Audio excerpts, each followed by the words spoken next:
suis Morel Jean-Philippe, professeur de contrebasse et basse électrique au conservatoire de Garches, au CRC de Garches. J'ai commencé d'abord par la basse électrique. J'ai commencé à 16 ans. Donc mon père était musicien, il était bassiste aussi électrique. Et donc du coup j'ai commencé à Nancy, au CMCM de Nancy. Ils m'ont engagé comme prof directement après quand je suis sorti de l'école. Et en même temps, à Nancy, j'ai commencé la contrebasse au conservatoire. Je suis arrivé en 98 à Paris. J'ai tenté le concours du CNSM au Conservatoire national supérieur de musique de Paris.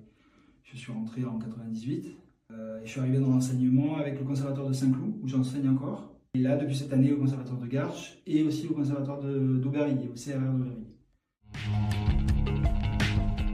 Et ça vient de mon père, parce qu'il était bassiste électrique. Mais au-delà de ça, c'est la découverte de Jaco Pastorius, qui reste encore une entité en fait vivante 50 ans après parmi les contrebassistes de ma génération, de celle d'avant et des nouvelles générations et de celles qui vont venir, parce que ça reste quand même un monument pour la basse électrique. Et après, la découverte du jazz avec tous les contrebassistes. Je vais surtout citer Scott LaFaro dans le trio de Bill Evans. Toute la musique de Miles et de Coltrane avec Paul Chambers des années 50. Donc voilà pourquoi j'ai choisi la contrebasse, parce que c'est le fondement, c'est la base, la mélodie et la basse, quoi.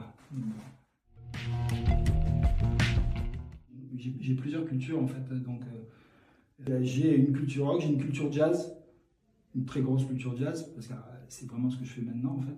Donc que ce soit les standards, que ce soit la musique improvisée, que ce soit des mélanges de jazz, fusion, jazz, rock, jazz, quoi.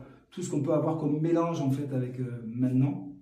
Il n'y a pas de mauvaise musique en fait. Il n'y a pas de mauvais morceaux en fait. Il y a des mauvais musiciens, mais il n'y a jamais de mauvais morceaux en fait.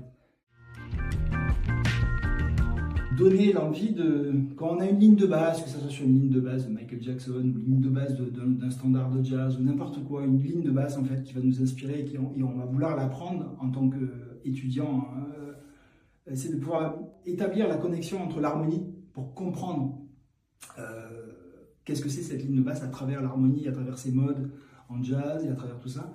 Et l'aspect aussi rythmique, mélodique, et les positions, surtout pour les débutants, c'est-à-dire les positions par rapport à bien connaître son manche et de pouvoir justement à un moment donné de pouvoir improviser en fait et de les mener jusqu'à l'improvisation en fait. En règle générale, c'est la régularité en fait, la curiosité par rapport à l'instrument et puis la nécessité en fait il faut que ça soit un besoin en fait. La basse c'est le fondement, pour moi c'est voilà, si on écoute n'importe quel morceau, si on enlève la basse, il n'y a plus de musique quoi. C'est pas qu'il n'y a plus de musique, mais bon voilà. Parce qu'on a un rôle quand même qui est ultra, on s'arrête jamais de jouer.